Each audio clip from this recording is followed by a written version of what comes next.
We all have that one place we're drawn to for no clear reason. For me, it was Paris. But for the longest time, I kept finding excuses why I shouldn't go. Wrong timing, other priorities, anything to push it further away. Until one day, I stopped overthinking it and just went. But I don't think I went for the city itself. I went to find out how I would feel in it, who I would be there, what it would bring out of me. So here I am in Paris for the first time.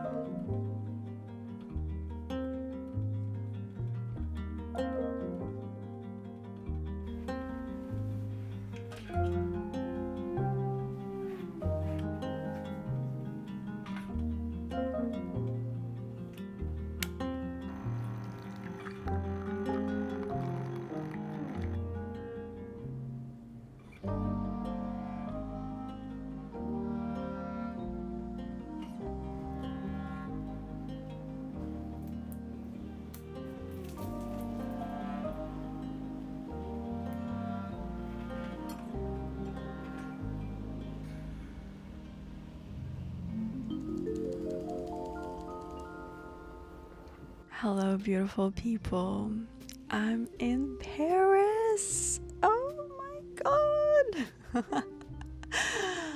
I am in Paris for the first time. I actually never been to Paris before, and I am actually passing by this beautiful city to go to another country in Europe.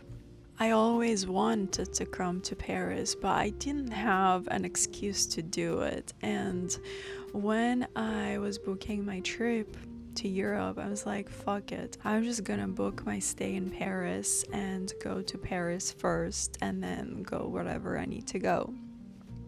So here I am. It's my first full day in Paris, so I have not seen anything yet.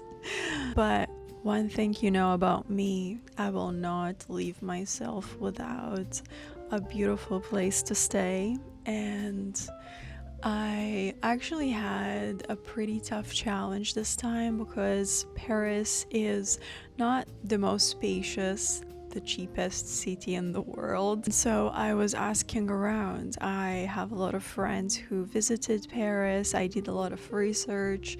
I opened up YouTube and tried to see where should I be staying in Paris.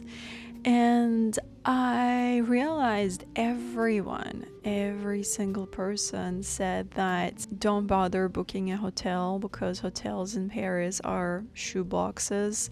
So yeah, people were confirming one after another that hotels in Paris are very, very small. Don't bother booking a hotel, get yourself a pretty Parisian Airbnb and you'll be more than satisfied. And then I started looking at Airbnbs. I couldn't find anything that would really make me feel something.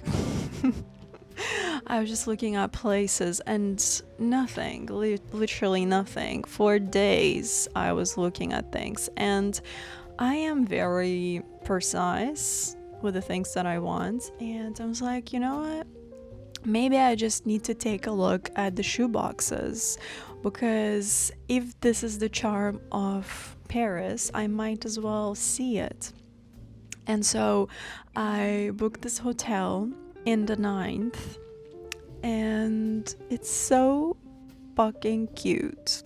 It's really cute. It's very small, like I barely can move here. I'm not a huge person, like I don't need a lot of space, but it does remind the size of a shoebox.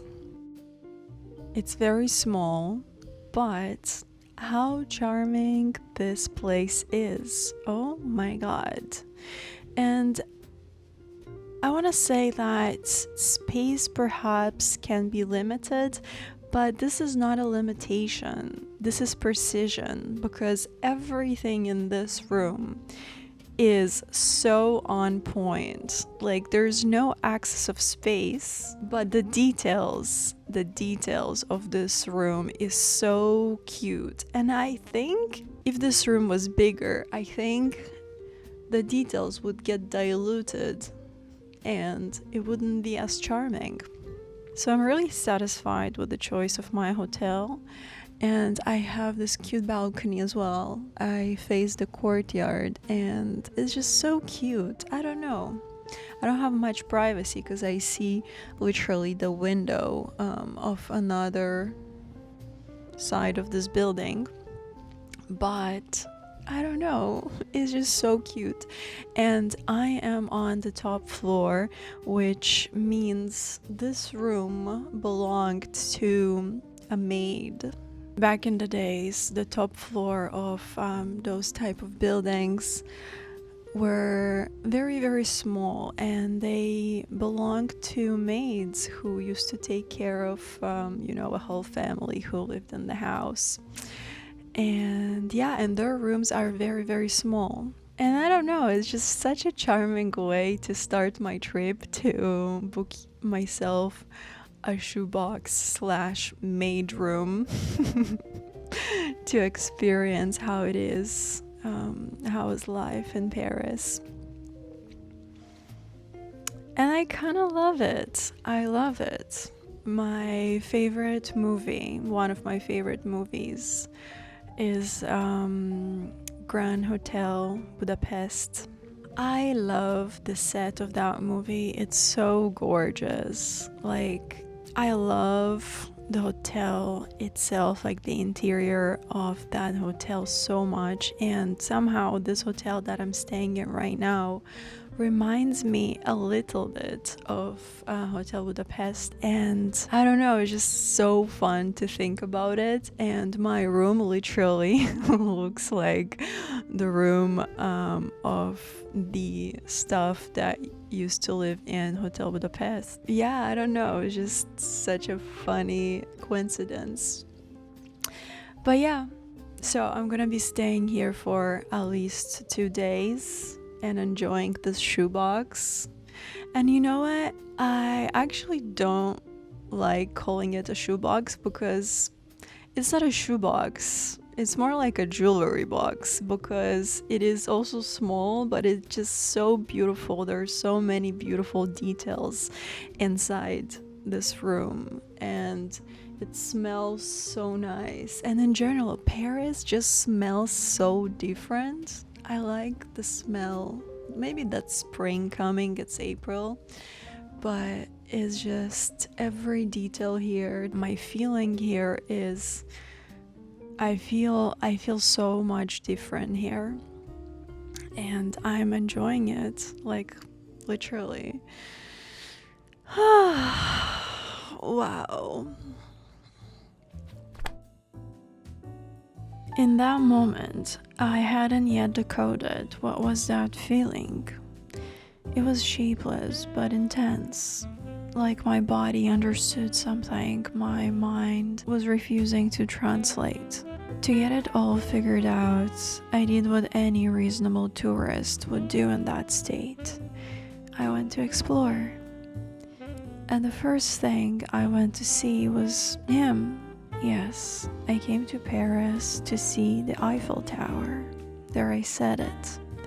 Somewhere along the way, it became so unsexy to see all the iconic touristy spots. The modern persona wants to be effortlessly local. Quiet cafes, hidden streets, curated detachment, chill vibes only. No visible awe, no sincerity leaking through the edges. But I'm not chill, or worse, I refuse to perform chill. So I went to see my guy.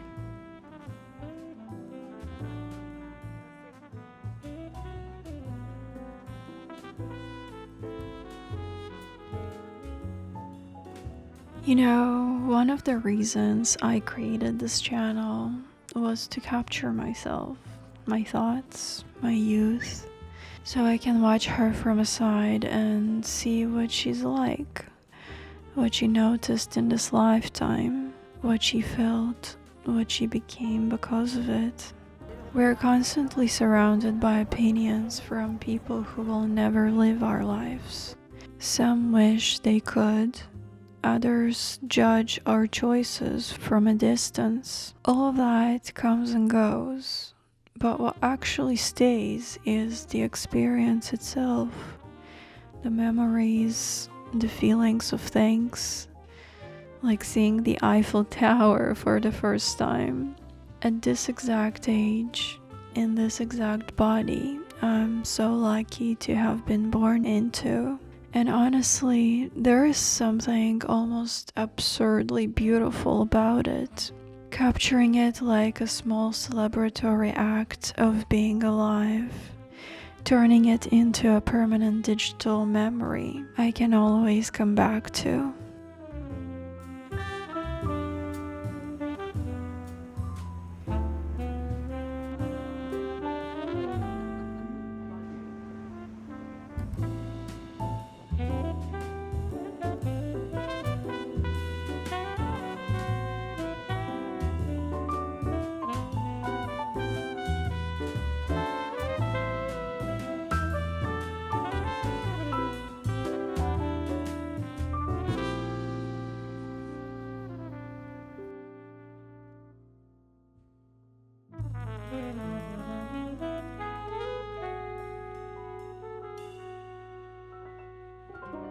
I wandered around a little more, and as the sun started going down, I ended up at one of the million restaurants I've had saved on Google Maps for years.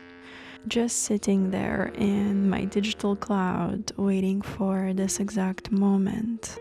It was the coziest little spot, serving incredible Spanish food. I had a glass of orange wine, and somewhere between the second sip and the last bite, the jet lag finally revealed itself. So I had to go back to my little jewelry box hotel, called it a night, to get ready for another day for the books tomorrow.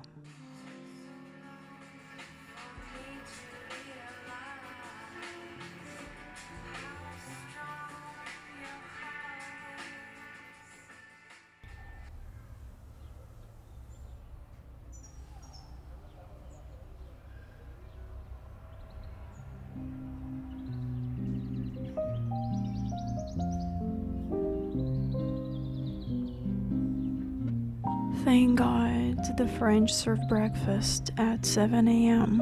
It was 7:02, and those are the first eggs to crack in the hotel kitchen. It's almost impossible to sit still in this place. My eyes keep pulling my legs across the room, zooming in on every little corner that catches my attention. I can picture myself living here for months, but since I only have a few days, I grabbed a croissant for the road and made my way to another iconic place I've been dreaming of visiting since teenage me discovered it in one of the history classes.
Life was so intense a few centuries ago. People were living at the edge of sorrow and pleasure. So the question is, Are we really living it in 2026, or are we just trying not to die? When was the last time you sat naked in nature, crowning your lover with a daisy chain? Honestly, I can't recall. This is the love story of Orpheus and his wife Eurydice. Orpheus was basically the ancient world's greatest rock star, and when his wife Eurydice died, he did what any reasonable person would do.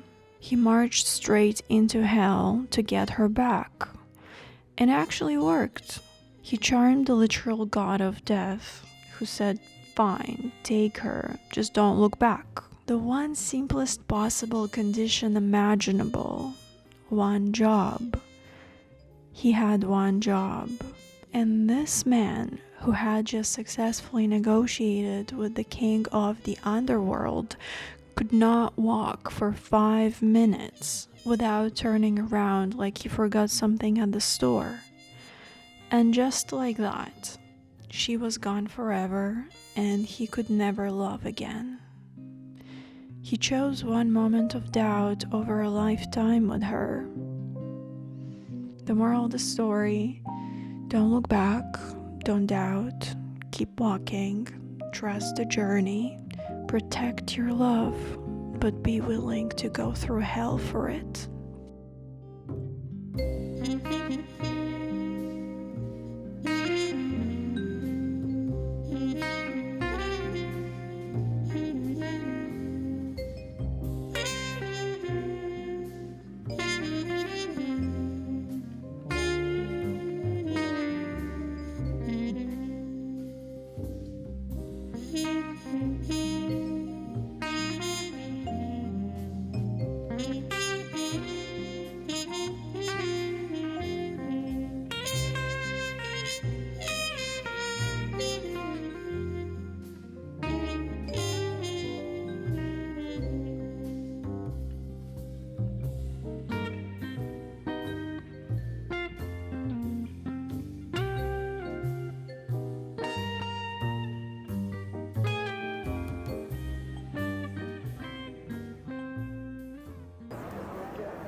The modern life keeps convincing us to keep everything logical, be smart, calculated, reasonable.